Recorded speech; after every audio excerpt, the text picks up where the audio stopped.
ज्यादातर लोग अपने कमाए हुए पैसों को इन्वेस्ट भी करते हैं। कोई स्टॉक्स में इन्वेस्ट करता है तो कोई गोल्ड्स और फंड्स में इन्वेस्ट करता है। अगर हम अपना पैसा इन्वेस्ट कर रहे हैं तो दो चीजें जानना बहुत जरूरी है, एक रिस्क और दूसरा रिटर्न। तो इन रिस्क को हम कैसे संभाल सकते हैं, कैसे हम अपना पैसा कम रिस्क में इन्वेस्ट कर सकते हैं, तो कुछ चीजें हैं जो आपको जानना बहुत जरूरी है। लो रिस्क मतलब जिसमें लॉस होने का खतरा कम से कम होता है, तो उसका नाम है भारत बॉन्ड ईटीएफ। तो ये क्या है, इसके अंदर क्या होता है, भारत बॉन्ड ईटीएफ कैसे काम करता है, इन सभी चीजों के बारे में मैं आपको बताने वाला हूँ। तो सबसे पहले हम लोग जान लेते हैं ईटीएफ का फुल फॉर्म क्या है। ईटीएफ का full form exchange traded funds, मतलब ऐसे फंड्स जो बॉम्बे स्टॉक एक्सचेंज और नेशनल स्टॉक एक्सचेंज जैसी जगहों पर ट्रेड होते हैं। और ये फंड्स काफी हद तक म्यूचुअल फंड जैसे काम करते हैं। म्यूचुअल फंड कैसे पब्लिक इंस्टीट्यूशंस और कंपनी से पैसा इकट्ठा करती है और स्टॉक्स नहीं तो डेट सिक्योरिटी जैसी जगह पर इन्वेस्ट करती है, वैसे ही ईटीएफ भी काम करता है। ईटीएफ भी पब्लिक इंस्टीट्यूशंस और कंपनी से पैसा इकट्ठा करती है और उसे सिक्योर इन्वेस्ट करता है। भारत बॉन्ड ईटीएफ ये ट्रिपल ए रेटेड बॉन्ड्स में इन्वेस्ट करती है। वो पब्लिक सेक्टर एंटरप्राइजेस के अंदर भी इन्वेस्ट करती है। तो in triple A rated bonds के अंदर इन्वेस्टमेंट कैसे होती है, तो जो भी इन ईटीएफ का मैच्योरिटी पीरियड होगा, तो हम समझ लेते हैं 28 मार्च 2025 ये मैच्योरिटी पीरियड है।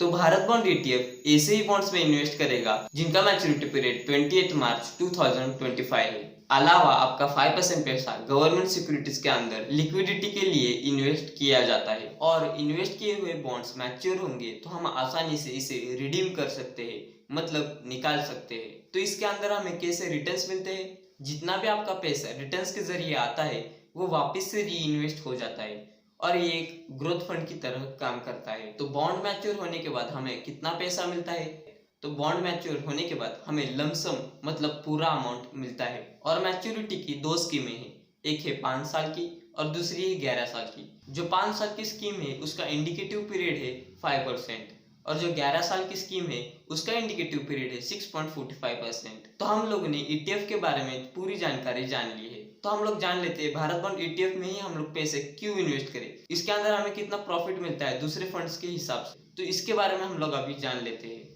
तो आइए समझते हैं इंडेक्सेशन का बेनिफिट क्या होता है।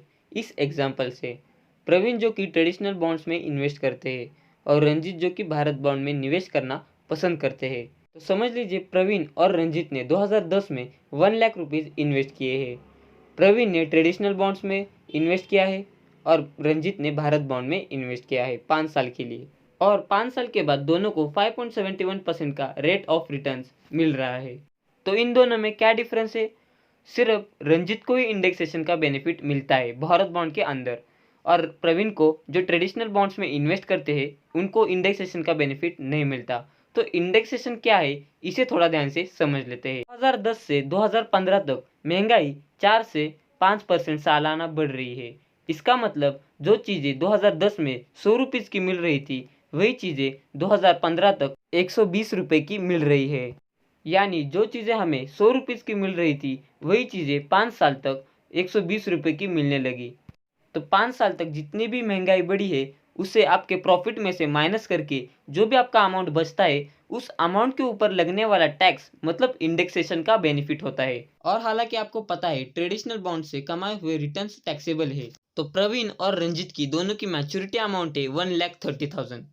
प्रवीण जी को इंडेक्सेशन का बेनिफिट नहीं मिलता है तो उनकी टैक्सेबल अमाउंट होने वाली है 32,142 रुपीज़। इस अमाउंट के ऊपर प्रवीण जी को टैक्स पे करना पड़ेगा तो उनका टैक्सेबल अमाउंट होता है 9,404 रुपीज़। तो 1,30,000 में से 9,404 को माइनस कर दिया तो पोस्ट टैक्सेबल वैल्यू मतलब मैच्योरिटी के बाद प्रवीण को जो अमाउंट मिलने वाली है वो 1,20,738 रुपीज़ मिलेगी। तो उनका रेट ऑफ रिटर्न्स होने वाला है 4.5%। और रंजीत जी जो भारत बॉन्ड में इन्वेस्ट करते हैं उन्हें इंडेक्सेशन का बेनिफिट मिल रहा है, मतलब जितने भी महंगाई बढ़ी उसे आपके प्रॉफिट में से माइनस करके जो भी बची हुई अमाउंट है उसके ऊपर लगने वाला टैक्स मतलब इंडेक्सेशन का बेनिफिट होता है। ये आपको मैंने बता दिया है।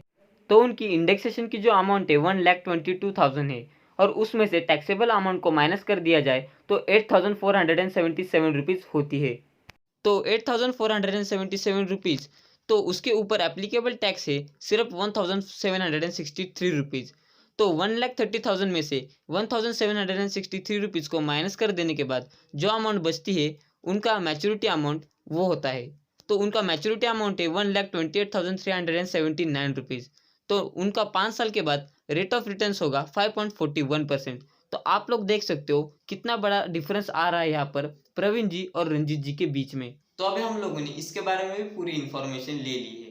तो अभी हम लोग इसके एडवांटेजेस भी जान लेते हैं। नंबर 1, इसके अंदर कोई भी लॉक इन पीरियड नहीं होता। हम अपने बॉन्ड्स को कभी भी खरीद और बेच भी सकते हैं। Number 2, higher security. ईटीएफ ये उसी बॉन्ड्स में ही इन्वेस्ट करता है जो AAA retail public sector enterprises के अंदर ही आता है। तो इसके अंदर कहीं ना कहीं गवर्नमेंट की सिक्योरिटी भी आती है।